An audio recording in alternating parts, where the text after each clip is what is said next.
সীমান্ত ঘেঁষে Arakan army ও রোহিঙ্গাদের গোলাগুলি, টেকনাফে শিশুসহ 2 জন আহত, এপারে এসে সংঘর্ষে জড়ানো 53 জন আটক। গণভোটে হ্যার পক্ষে সরকারের প্রচারণায় আইনি বাধা দেখছেন না প্রধান উপদেষ্টা।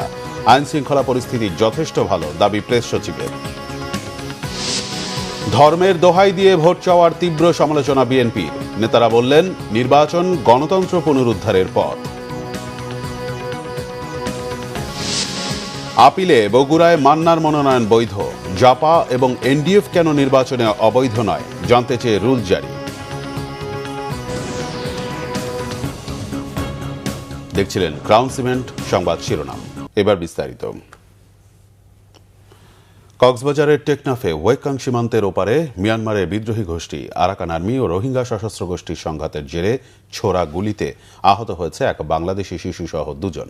সীমান্তের এপারে এসে সংঘর্ষে জড়িয়ে পড়া 53 জনকে আটক করেছে বিজিবি। বিষয়টি নিশ্চিত করেছেন বিজিবির Cox's Bazar sector commander colonel Mohiuddin Ahmed. রবিবার সকালে কক্সবাজারের টেকনাফ উপজেলার ওয়েকাং ইউনিয়নের বাসিন্দা জসিমউদ্দিনের মেয়ে আফনানারা গুলিবিদ্ধ হওয়ার পর স্থানীয়রা ধারণা করে শিশুটি মারা গেছে। এতে ক্ষুব্ধ স্থানীয়রা কক্সবাজার টেকনাফ মহাসড়ক অবরোধ করে। দীর্ঘ 3 ঘণ্টা যান চলাচল বন্ধ থাকার পর বিকেল 3টার দিকে যান চলাচল স্বাভাবিক হয়। খবর পেয়ে সাবেক সংসদ সদস্য শাহজাহান চৌধুরী ও জেলা জামাত আমির মাওলানা নূর আহমেদ আনোয়ারি পরিদর্শনে যান। টেকনাফ থানার ভারপ্রাপ্ত কর্মকর্তা সাইফুল ইসলাম সকালে শিশুটির মৃত্যুর খবর জানালেও পরে তিনি নিশ্চিত করেছেন গুলিবিদ্ধ আফনানারাকে প্রথমে কক্সবাজার সদর হাসপাতাল ও পরে চট্টগ্রাম মেডিকেলে নেওয়া হয়। তার অবস্থা আশঙ্কাজনক। বর্তমানে সীমান্ত এলাকায় সড়কে পুলিশ, বিজিবি ও অন্যান্য আইন শৃঙ্খলা রক্ষাকারী বাহিনী কাজ করছে। 64 বিজিবির অধিনায়ক ঘটনাস্থল পরিদর্শন করেছেন, সেই সঙ্গে টহল জোরদার করা হয়েছে। গণভোটে হ্যার পক্ষে সরকারের প্রচারণায় আইনি বাধা দেখছেন না প্রধান উপদেষ্টা প্রফেসর ডক্টর মোহাম্মদ ইউনূস। তার প্রেস সচিব শফিকুল আলমের দাবি, দেশের আইন শৃঙ্খলা পরিস্থিতি যথেষ্ট ভালো। রবিবার ফরেন সার্ভিস একাডেমিতে ব্রিফিংয়ে প্রেস সচিব জানান, জাতীয় নির্বাচনে সরকার কোনো একক দলকে নয়, সবার জন্য সমান সুযোগ তৈরি করেছে। রিপোর্ট সৈয়দ আব্দুল মুহিতের। প্রধান উপদেষ্টা ডক্টর মোহাম্মদ ইউনূসের সাথে সৌজন্য সাক্ষাৎ করেছে ইউরোপীয় ইউনিয়নের একটি প্রতিনিধি দল। জাতীয় নির্বাচনের প্রস্তুতি ও গণভোটের বিষয়ে আলোচনা হয়েছে। এ সময় তারা প্রধান উপদেষ্টাকে জানিয়েছে, এবারের নির্বাচনে বড় সংখ্যক পর্যবেক্ষক পাঠাবে ইইউ। প্রফেসর ইউনূস ইইউ প্রতিনিধি দলকে আশ্বস্ত করেছে, জাতীয় নির্বাচন অবাধ, সুষ্ঠু ও সুচারুভাবে শেষ হবে। পরে রাজধানী ফরেন সার্ভিস একাডেমিতে ব্রিফিং করেন প্রেস সচিব শফিকুল আলম। চিফ অ্যাডভাইজার বলেছেন, লেভেল প্লেইং ফিল্ড প্রত্যেকটি রাজনৈতিক দলের জন্য সমান থাকবে। এটা নিয়ে উনি কোনো সমস্যা দেখছেন না। তিনি বলেছেন এটা তেমন কোনো সমস্যা হবে না। প্রফেসর ইউনূস ইউরোপিয়ান ইউনিয়নকে ধন্যবাদ জানিয়েছেন এই ইলেকশন অবজারভেশন মিশন পাঠানোর জন্য। এটা সুষ্ঠু নির্বাচনের জন্য এবং বাংলাদেশের গণতান্ত্রিক উত্তরের জন্য খুবই ইম্পর্টেন্ট। পুরো আলোচনায় আওয়ামী লীগ বিষয়ে কোনো আওয়ামী লীগ বা আওয়ামী লীগের পার্টিসিপেশন নিয়ে কোনো ধরনের কোনো আলোচনা হয়নি। তফসিলের পর কয়েকটি হত্যাকাণ্ডকে নির্বাচনের আগে স্বাভাবিক বলে দাবি করে প্রেস সচিব বলেন, আইন শৃঙ্খলা পরিস্থিতি সন্তোষজনক। Law and order situation deteriorate হয়, এরকম দু একটা ঘটনা আমরা দেখেছি। বাট আমরা মনে করছি বা ইলেকশন কমিশনও মনে করছে যে আইন শৃঙ্খলা পরিস্থিতি এখন যথেষ্ট ভালো আছে। এবং আপনারা দেখেছেন যে আইন শৃঙ্খলা বাহিনী যারা ল অ্যান্ড অর্ডার নিয়ন্ত্রণ করেন তাদের কনফিডেন্সটা অনেক ক্ষেত্রেই চাঙ্গা। বিশেষ করে 3টা বড় ইভেন্ট তারা সুচারুভাবে সম্পন্ন করেছে। 2-1টা ঘটনা ঘটছে বাংলাদেশে, এরকম 2-1টা ঘটনা ঘটে, বাট আমরা প্রত্যেকটা বিষয় ইনভেস্টিগেট করছি, প্রত্যেকটার ক্ষেত্রেই অ্যারেস্ট আছে। গণতান্ত্রিক উত্তরণে হ্যাঁ ভোট নিয়ে সরকারের অবস্থান ব্যাখ্যা দেন তিনি। ইয়েস ভোটের বিষয়ে চিফ অ্যাডভাইজার বলেছেন যে ইন্টিরিম গভর্নমেন্ট ইয়েস ভোটের জন্য ক্যাম্পেইন করবে এবং করছে, এবং এর বিষয়ে অ্যাওয়ারনেস বিল্ড আপ করবে।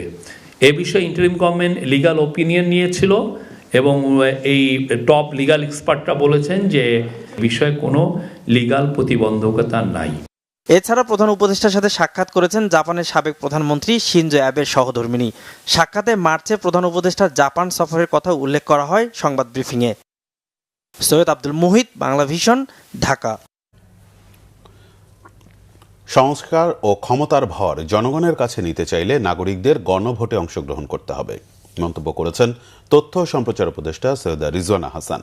রবিবার সকালে রাজধানীর গুলশানে ডিএনসিসি নগর ভবনে নাগরিক পদক 2025 প্রদান অনুষ্ঠানে তিনি মন্তব্য করেন। বলেন, এবারের সংসদ নির্বাচন ও গণভোটে তরুণরা একটি বড় অংশ। সত্যিকারের ক্ষমতা জনগণের কাছে নিতে চাইলে তরুণদের গণভোটে অংশ নিতে হবে এবং সিদ্ধান্ত প্রয়োগ করতে হবে। একই অনুষ্ঠানে গণভোটে অংশগ্রহণের আহ্বান জানিয়েছেন অন্তর্বর্তীকালীন সরকারের স্থানীয় সরকার, পল্লী উন্নয়ন ও সমবায় মন্ত্রণালয় বিষয়ক উপদেষ্টা আদিলুর রহমান খান। আধিপত্যবাদ ও অন্যায়ের কাছে বাংলাদেশ আর কখনো মাথা নত করবে না বলেও মন্তব্য করেন তিনি।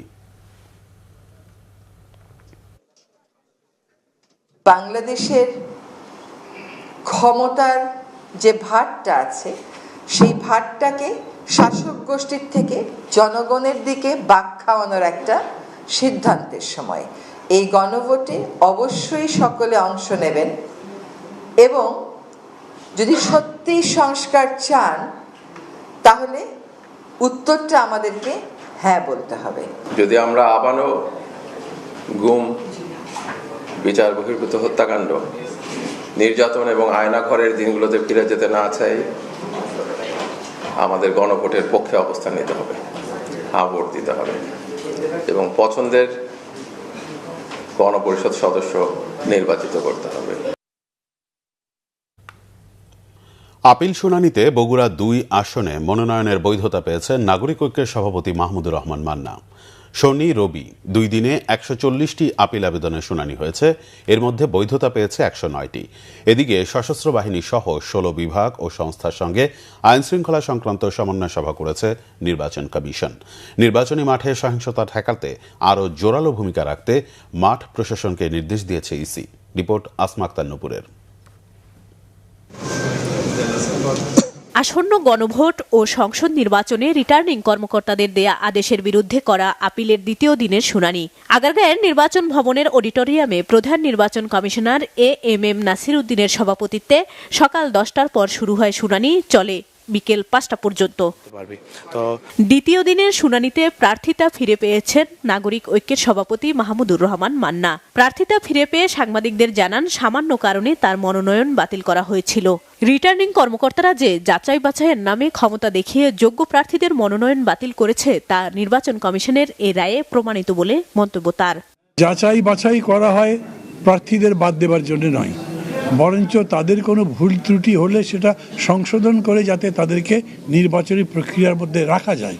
আমার বাড়ি বগুড়া, সেইখানে আমি নির্বাচনের আগেও করেছি, এইবারে যখন করছি তখন আমাকে বিরোধিতা করবার জন্যে যে মবকটাসি করা হয়েছে এটা ইল ওমেন, এক কথায় খুবই একটা অশুভ ইঙ্গিত, যার কারণে আমি মনে করি জেলা প্রশাসক নিজে বিচলিত হয়ে সামাল দেবার জন্য মনে করেছেন একটা খারাপ পরিস্থিতি হবার চাইতে বিষয়টা নির্বাচন কমিশনে যাওয়াই ভালো, না হলে এটা বাতিল করবার কোনো কারণ ছিল না। এখন থেকে মাহমুদুর রহমান মান্না বগুড়া 2 আসনের একজন বৈধ প্রার্থী। বগুড়া 2 মানে শিবগঞ্জ আসনে আজকে আমরা যে আপিল ফাইল করেছিলাম 116/2025 সেটি নির্বাচন কমিশন এইমাত্র অ্যালাউ করেছে। এদিকে স্বতন্ত্র প্রার্থীরা 1% ভোটের গড়মিল থাকা সত্ত্বেও মনোনয়ন বৈধতা ফিরে পেয়ে সন্তুষ্ট, ক্ষোভও কারো কারো। আমি ডাক্তার মোহাম্মদ আব্দুল মুবিন, চাঁদপুর 2 নির্বাচনী আসন 261। আমাদের সিম্পলি একটা ভুল হয়েছিল সিগনেচারের, আলহামদুলিল্লাহ আপিল অ্যাকসেপ্টেড হয়েছে, মনোনয়ন বৈধ ঘোষণা করেছে। শুনানিতে হলফনামাটি সংশোধন করে আপিল করেছি। আজকের শুনানিতে আমাদের নির্বাচন কমিশনার শুনানির পরে আমাদেরটি বৈধ ঘোষণা করেছে। সহকারী রিটার্নিং অফিসারের কার্যালয় থেকে হয়তোবা একটু ভুল ছিল, কারণ তিনি যাকে পাঠিয়েছেন, যিনি এই মাঠে তদন্ত করেছেন, এ তদন্তকালে একটু গাফিলতি পরিলক্ষিত হয়েছে। কারণ আপনি 10 জনের কাছেই তো আপনাকে যেতে হবে, যদি আপনি না পেয়ে থাকেন সেক্ষেত্রে আপনাকে আপনি যে সরজমিনে গিয়েছেন পাননি সে মর্মে রিপোর্ট উপস্থাপন করতে হবে। ভোটের মাঠে সহিংসতা ঠেকাতে রবিবার সকালে সশস্ত্র বাহিনী সহ 16 বিভাগ এবং সংস্থার সঙ্গে বৈঠক করেছে নির্বাচন কমিশন। আসমা আক্তার নূপুর, বাংলাভিশন, ঢাকা। জাতীয় পার্টির ৩ অংশের ও জাতীয় গণতান্ত্রিক ফ্রন্টের প্রার্থীদের মনোনয়নপত্র কেন অবৈধ ঘোষণা করা হবে না তা জানতে চেয়ে রুল জারি করেছেন হাইকোর্ট। আগামী 2 সপ্তাহের মধ্যে রুলের জবাব দিতে হবে নির্বাচন কমিশনকে। রিটের প্রাথমিক শুনানি শেষে বিচারপতি রাজিক আল জলিলের নেতৃত্বাধীন হাইকোর্ট বেঞ্চ রবিবার এই রুল জারি করেন। এর আগে গত 7 জানুয়ারি জাতীয় পার্টি ও জাতীয় গণতান্ত্রিক ফ্রন্টকে নির্বাচন থেকে বিরত রাখতে চেয়ে করা রিটের শুনানি 11 জানুয়ারি পর্যন্ত মুলতবি করেন হাইকোর্ট। সেদিন হাইকোর্টের একটি দ্বৈত বেঞ্চে শুনানি শুরু হলে হাইকোর্ট ভারপ্রাপ্ত অ্যাটর্নি জেনারেলের কাছে জানতে চান 10 জানুয়ারি পর্যন্ত প্রার্থিতা বাতিল হওয়া কেউ আপিল করেছে কিনা সে তথ্য হাইকোর্টকে জানাতে হবে। একই সঙ্গে প্রার্থিতা কেউ ফিরে পেয়েছে কিনা তাও রাষ্ট্রপক্ষকে জানাতে বলেছে হাইকোর্ট। পরে 11 জানুয়ারি পর্যন্ত শুনানি মুলতবি করা হয়। ভোটারদের আস্থা ফেরানো এবং সন্তোষজনক উপস্থিতিকে আগামী নির্বাচনের বড় চ্যালেঞ্জ বলেছেন ইউরোপীয় ইউনিয়নের পর্যবেক্ষক মিশনের প্রধান ইবার্স ইজাবস।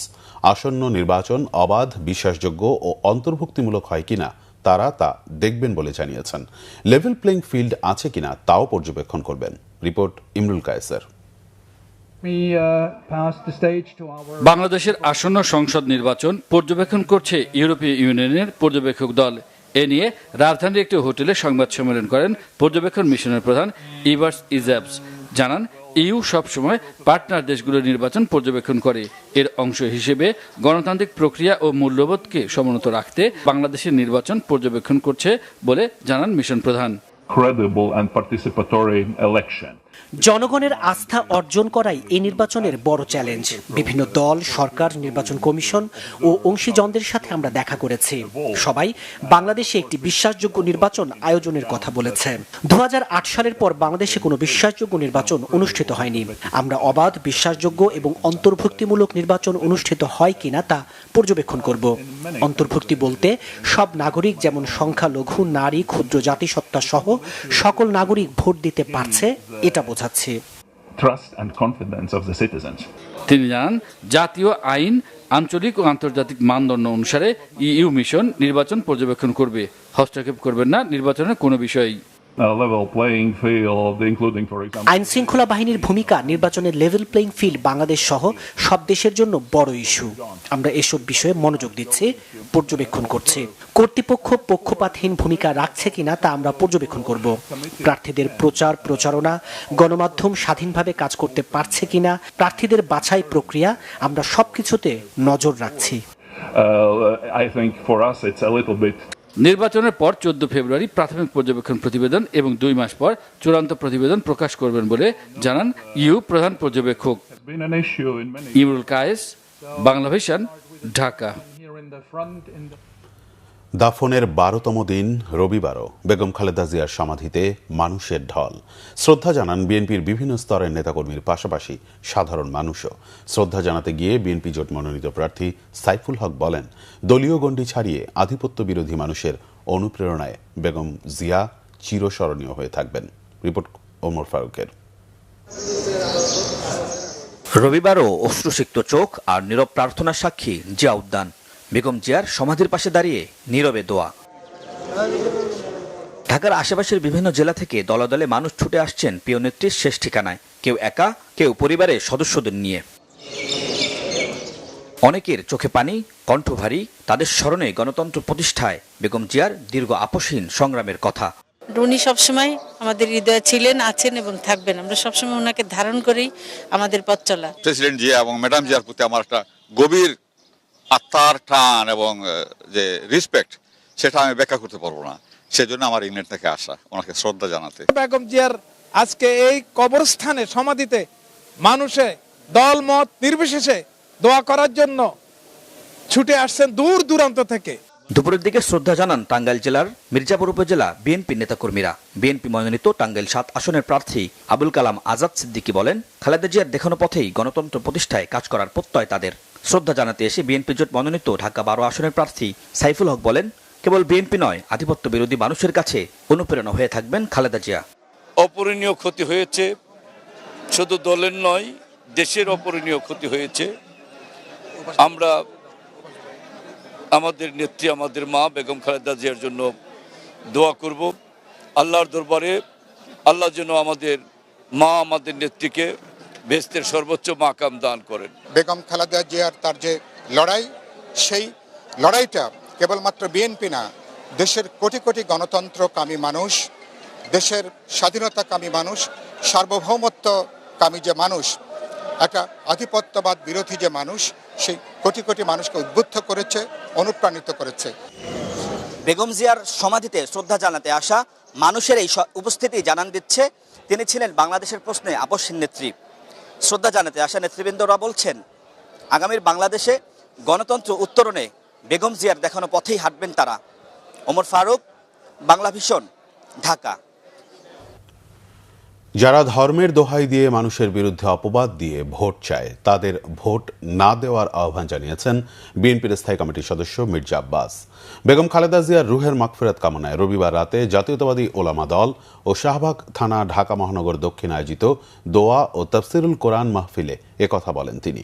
যে কোনো মূল্যে চাঁদাবাজি বন্ধ করা হবে জানিয়ে তিনি আরও বলেন, বিদেশে ও দেশে তার বিরুদ্ধে অন্যায় প্রচারণা চালাচ্ছে একটি মহল। মিথ্যা না বলে কোনো সুনির্দিষ্ট অভিযোগ দিলে শাস্তি মাথা পেতে নেবেন বলেও জানান তিনি। বলেন, আসন্ন নির্বাচনে জনগণ আবারও সুযোগ দিলে এলাকার বেকারদের কাজের সুযোগ করে দেয়া হবে। ধর্মের দোহাই দিয়ে মানুষের বিরুদ্ধে মিথ্যাপবাদ দিয়ে ভোট চায় তাদেরকে ভোট না দেওয়াই বোধহয় ভালো। বিদেশ থেকে এবং দেশে আমার বিরুদ্ধে অন্যায় প্রচারণা চালানো হচ্ছে, আমার বিরুদ্ধে কুৎসরণা করা হচ্ছে। যারা এই মিথ্যাপবাদ দিয়ে আমার বিরুদ্ধে অপপ্রচার চালাচ্ছে তাদের বিরুদ্ধে আপনারা ইনশাল্লাহ 12 তারিখে দাঁত ভাঙা জবাব আপনারা দেবেন। বিএনপির স্থায়ী কমিটির সদস্য ডক্টর আব্দুল মঈন খান বলেছেন, দীর্ঘদিন আন্দোলন সংগ্রামের মাধ্যমে দেশের মানুষের রাজনৈতিক অধিকার পুনরুদ্ধার করেছেন বেগম খালেদা জিয়া। অন্যদিকে দলটির স্থায়ী কমিটির আরেক সদস্য আমির খসরু মাহমুদ চৌধুরী বলেছেন, ব্যাংক ঋণের জন্য ঢাকায় গিয়ে তদবির করা লাগে। ক্ষমতায় গেলে প্রতিটি অঞ্চলের সম্ভাবনার বিষয়গুলো নিয়ে বিএনপি কাজ করবে বলেও জানান তিনি। আরেফিন শাওনের রিপোর্ট। বিকেলে রাজধানীর তেজগাঁও এলাকায় সাবেক প্রধানমন্ত্রী বেগম খালেদা জিয়ার স্মরণে আলোচনা সভা ও দোয়া মাহফিলের আয়োজন করে Bangladesh Saudi Arab chamber of commerce and industries. এতে শহীদ রাষ্ট্রপতি জিয়াউর রহমান ও বিএনপি চেয়ারপারসন বেগম খালেদা জিয়ার আত্মার মাগফিরাত এবং দেশ ও জাতির সমৃদ্ধি কামনায় মোনাজাত করা হয়। এ সময় বিএনপির স্থায়ী কমিটির সদস্য ডক্টর মঈন খান বলেন, বেগম খালেদা জিয়া দেশের মানুষের রাজনৈতিক অধিকার রক্ষায় যে ত্যাগ স্বীকার করেছেন জনগণ তা আজীবন মনে রাখবে। দেশের মানুষের জন্য তিনি যেভাবে আত্মদান করেছেন, আমি বলবো তার জীবন তিনি উৎসর্গ করেছেন এদেশের সাধারণ মানুষের জন্য, এদেশের মানুষের অধিকার রক্ষার জন্য, এদেশের মানুষের ভোটের নিশ্চয়তা দেওয়ার জন্য, এদেশের মানুষের বেঁচে থাকার অধিকার, অর্থনৈতিক অধিকার নিশ্চিত করা। এদিকে চট্টগ্রামে এক সেমিনারে দলের স্থায়ী কমিটির আরেক সদস্য আমির খসরু মাহমুদ চৌধুরী বলেন, বিএনপি ক্ষমতায় গেলে প্রতিটি অঞ্চলের সম্ভাবনা নিয়ে কাজ করবে। প্রত্যেকটি ডিভিশনে ব্যবসায়ীদের সাথে বসেছি, আলাপ করেছি, নোট নিয়েছি এবং আমরা চেষ্টা করব প্রত্যেকটি অঞ্চলের যে সম্ভাবনা আছে সেই সম্ভাবনাগুলো কাজে লাগিয়ে বাংলাদেশের ভবিষ্যতে অর্থনীতি, মানুষের জীবনযাত্রার মান এবং সবচেয়ে বড় হচ্ছে বাংলাদেশের যার যেই প্রত্যেকটি নাগরিকের যে সম্ভাবনা আছে তাকে সে একটা সুযোগ দেওয়া। এ সময় চট্টগ্রামকে লজিস্টিক হাব হিসাবে গড়ে তোলার ওপর গুরুত্ব আরোপ করেন আমির খসরু মাহমুদ চৌধুরী। আরেফিন শাওন, বাংলা ভিশন, ঢাকা। জনগণের অধিকার রক্ষায় আজীবন লড়াইয়ের অঙ্গীকার করেছেন ঢাকা 6 আসনে বিএনপি মনোনীত প্রার্থী ইশরাক হোসেন। রবিবার রাজধানীর 44 নম্বর ওয়ার্ডে সাবেক প্রধানমন্ত্রী বেগম খালেদা জিয়ার বিদেহী আত্মার মাগফিরাত কামনায় দোয়া মাহফিলে তিনি এ অঙ্গীকার করেন। এ সময় তিনি বলেন, আমি আমৃত্যু আপনাদের পাশে থেকে রাজনীতি করতে এসেছি। জনগণের অধিকার, দাবি ও সমস্যা নিয়ে ইনশাল্লাহ শেষ দিন পর্যন্ত লড়াই করে যাব। ইশরাক হোসেন বলেন, নির্বাচনের মধ্য দিয়ে গণতন্ত্র পুনরুদ্ধারের পথ চলা শুরু হয়েছে। ঢাকা 6 আসনে দীর্ঘদিন ধরে গ্যাস সংকট নিরসনে নির্বাচনের পর ইঞ্জিনিয়ার এনে প্রতিটি পাইপলাইন নিজে দাঁড়িয়ে থেকে ঠিক করে দেওয়ার প্রতিশ্রুতি দেন তিনি। জানান, বিএনপির পরিকল্পনায় ঢাকা 6 এলাকায় নতুন ও আধুনিক ড্রেনেজ ব্যবস্থা গড়ে তোলার প্রকল্প অন্তর্ভুক্ত রয়েছে। এছাড়া আইনশৃঙ্খলা নিয়ন্ত্রণ ও মাদকমুক্ত সমাজ গঠনের অঙ্গীকার করে ইশরাক হোসেন বলেন, বিএনপি সরকার গঠন করতে পারলে প্রথম অগ্রাধিকার হবে আইনশৃঙ্খলা পরিস্থিতির উন্নতি, ধনী গরিব নারী পুরুষ হিন্দু মুসলমান সবাই যাতে নিরাপদ বোধ করে। এ সময় শিশুদের মানসিক ও শারীরিক বিকাশের জন্য প্রতিটি ওয়ার্ডে একটি করে খেলার মাঠ বা খেলার জায়গা গড়ে তোলার ঘোষণা দেন তিনি। জনগণের জবাবদিহিতায় থাকার অঙ্গীকার করে ইশরাক হোসেন বলেন, বিএনপি একমাত্র দল যারা শিক্ষা, স্বাস্থ্য, পরিবেশ, যানজট ও নাগরিক সেবার জন্য সুনির্দিষ্ট ও বৈজ্ঞানিক পরিকল্পনা দিয়েছে। জানান, ক্ষমতার জন্য নয়, জনগণের অধিকার প্রতিষ্ঠার জন্য রাজনীতি করেন তিনি। অতীতেও করেছেন, আগামীতেও করবেন। তিনি শহীদ প্রেসিডেন্ট জিয়াউর রহমান ও বেগম খালেদা জিয়ার জন্য দোয়া কামনা করেন এবং বিএনপি চেয়ারম্যান তারেক রহমানের নেতৃত্বে গণতন্ত্র পুনরুদ্ধারের অঙ্গীকার পুনর্ব্যক্ত করেন। ব্যবসায়িক দ্বন্দ্ব সহ বেশ কিছু কারণে স্বেচ্ছাসেবক দলের নেতা আজিজুর রহমান ওরফে মুসাব্বিরকে গুলি করে হত্যা করা হয়েছে বলে জানিয়েছে গোয়েন্দা পুলিশ। তবে এতে প্রাথমিকভাবে রাজনৈতিক সংশ্লিষ্টতা পাওয়া যায়নি। রবিবার ডিএমপির মিডিয়া সেন্টারে সংবাদ সম্মেলনে এ তথ্য জানান ডিএমপির গোয়েন্দা প্রধান শফিকুল ইসলাম। তিনি বলেন, হত্যাকাণ্ডের ঘটনায় মূল শুটার জিনাত সহ 4 জনকে রাজধানী সহ আশপাশের এলাকায় অভিযান চালিয়ে গ্রেফতার করা হয়েছে। গ্রেফতারদের মধ্যে আছে হত্যাকাণ্ডে সরাসরি অংশ নেওয়া শুটার ও পরিকল্পনাকারী।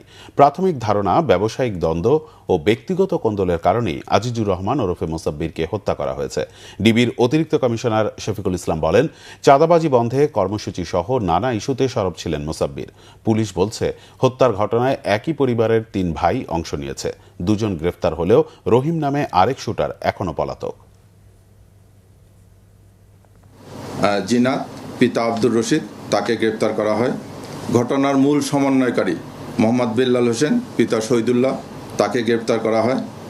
পাশাপাশি শহীদুল্লাহর ভাই আব্দুল কাদির, যে ঘটনার পরবর্তীতে আসামিদেরকে পলায়নের সহায়তা করা, আসামিদের মোবাইল পরিবর্তন করা সহ অন্যান্য কাজে সহযোগিতা করে, তাকে গ্রেপ্তার করা হয়। আসামিদেরকে জিজ্ঞাসাবাদ করেছে, তারা প্রাথমিকভাবে স্বীকার করেছে যে তারা এই ঘটনাগুলো ঘটেছে। তারা ওখানে ব্যবসা কেন্দ্রিক ব্যবসায়িক থেকে আছে, এর নেপথ্যেও কিছু আছে কিনা এটা আমরা। ক্রিকেটার মুস্তাফিজুর রহমানকে আইপিএল থেকে বাদ দেওয়ার বিষয় নিয়ে ভারতের সঙ্গে বাংলাদেশের যে রাজনৈতিক অস্থিরতা সৃষ্টি হয়েছে, এতে বাণিজ্যে কোনো প্রভাব পড়বে না বলে জানিয়েছেন বাণিজ্য উপদেষ্টা শেখ বশিরউদ্দিন।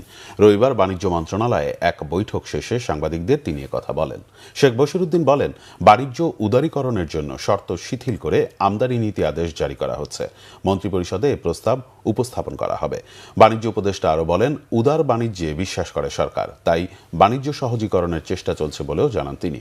আইপিএল নিয়ে বিবাদে ভারতের সাথে বাংলাদেশের বাণিজ্যে কোনো প্রভাব পড়বে না বলেও জানান বাণিজ্য উপদেষ্টা শেখ বশিরউদ্দিন। বাংলাদেশ ব্যাংকের governor doctor Ahsan H Mansur বলেছেন, ক্যাশলেস সোসাইটি হলে দেশে বছরে 1.5 থেকে 2 লাখ কোটি টাকা রাজস্ব বাড়বে। রবিবার রাজধানীর একটি হোটেলে দেশের প্রথম ইসলামিক মোবাইল ব্যাংকিং এমক্যাশ রিবান্ডিং কার্যক্রম উদ্বোধন করে একথা বলেন তিনি। বলেন, ক্যাশলেস বাংলাদেশ উপহার দিতে পারলে ব্যাংক খাতে লুটপাটের সংস্কৃতি বন্ধ হবে। গভর্নর বলেন, একটি নতুন ইসলামিক ব্যাংকিং আইন প্রণয়নের কাজ চলছে। ইসলামী ব্যাংকগুলোতে সুশাসনের ঘাটতির কারণে অনিয়মের সুযোগ তৈরি হয়েছে। ঋণ বিতরণে স্বচ্ছতা ও জবাবদিহিতা নিশ্চিতে কাজ চলছে জানিয়ে গভর্নর বলেন, ক্যাশলেস বাংলাদেশ গড়তে ধৈর্যের সাথে আধুনিক প্রযুক্তির সঠিক ব্যবহার করতে হবে। এ সময় উপস্থিত ছিলেন ইসলামী ব্যাংকের chairman professor doctor M Zubaidur Rahman, ব্যাংকের managing director Omar Faruk, executive কমিটির চেয়ারম্যান মোহাম্মদ খুরশিদ ওয়াহাব, অডিট কমিটির chairman Mohammad Abdus Salam FCA FCS, risk management কমিটির chairman professor doctor M Masud Rahman সহ ঊর্ধ্বতন কর্মকর্তারা। অনলাইনে রিটার্ন দাখিলের মতো আগামী অর্থবছর থেকে বিভিন্ন প্রতিষ্ঠানের কর্পোরেট ট্যাক্সও অনলাইনে দাখিলের ব্যবস্থা চালু করা হবে বলে জানিয়েছেন জাতীয় রাজস্ব বোর্ডের চেয়ারম্যান মোহাম্মদ আব্দুর রহমান খান। সকালে রাজস্ব ভবনে বিকাশের মাধ্যমে বড় অঙ্কের ভ্যাট ট্যাক্স পরিশোধের ডিজিটাল পদ্ধতি ইটিডিএস এর উদ্বোধনী অনুষ্ঠানে এ তথ্য জানান তিনি।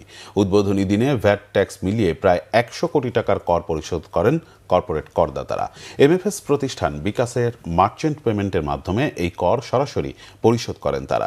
এ সময় বিকাশের chief financial officer Moinuddin Mohammad Rahgir জানান, করদাতারা চাইলে এখন থেকে যে কোনো বড় অঙ্কের আয়কর ও ভ্যাট সরাসরি জমা দিতে পারবেন। এনবিআর চেয়ারম্যানও জানান, বড় অঙ্কের লেনদেনে স্বয়ংক্রিয় পদ্ধতি চালুর ফলে ছিনতাই বা খুনের মতো ঘটনা কমবে। নগদ টাকার প্রবাহ ঠিক রাখতে কেন্দ্রীয় ব্যাংককে যে 20,000 কোটি টাকা ছাপাতে হয় সেটি চাপও কমবে। বন্ধ হবে ইচ্ছাকৃত কর ফাঁকি দেওয়ার প্রবণতাও। সংবাদ শেষ করব ক্রাউন সিমেন্ট শিরোনামগুলো আরেকবার জানিয়ে।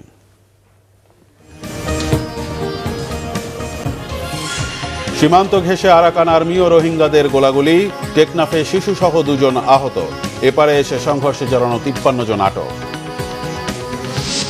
গণভোটে হ্যাঁর পক্ষে সরকারের প্রচারণায় আইনি বাধা দেখছেন না প্রধান উপদেষ্টা। আইন শৃঙ্খলা পরিস্থিতি যথেষ্ট ভালো, দাবি প্রেস সচিবের। ধর্মের দোহাই দিয়ে ভোট চাওয়ার তীব্র সমালোচনা বিএনপি। নেতারা বললেন, নির্বাচন গণতন্ত্র পুনরুদ্ধারের পথ। আপিলে বগুড়ায় মান্নার মনোনয়ন বৈধ, জাপা এবং এনডিএফ কেন নির্বাচনে অবৈধ নয় জানতে চেয়ে রুল জারি।